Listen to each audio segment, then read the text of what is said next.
Welcome back. On this live example, what we're going to do, we're going to insert examples in specific places inside of our document. So what we're going to do here is we're going to then place our cursor here. We're then going to click enter. You'll see there that we have our draft with Copilot. We're going to click on draft with Copilot. And what we're now going to do is we're going to ask Copilot to create an example for the first two paragraphs for the preceding section.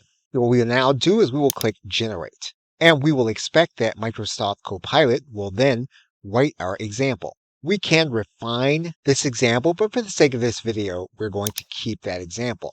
We're then going to accept the changes.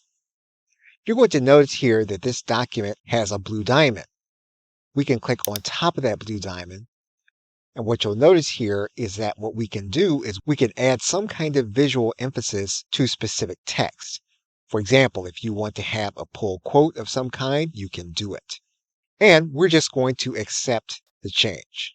What we're now going to do is we're going to go to another section of our document, and we're going to ask Microsoft Copilot to write in an example. And we're going to click generate. And we expect that Microsoft Copilot will then provide an example as we have asked it to do. And for the sake of this example, we're going to keep it, and we're going to close up our gap.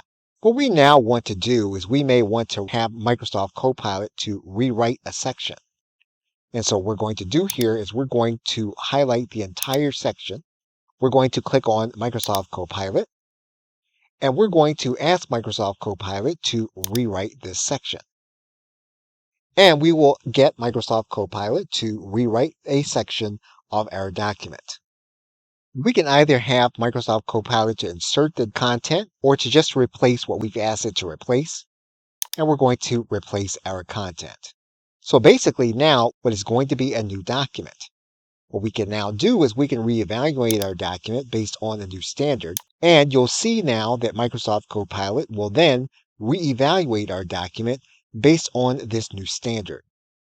And of course, we would then make any necessary changes in order to get our document to be the best that it can in terms of the style that we have chosen. Okay, so with that, thanks, and I will see you in another video.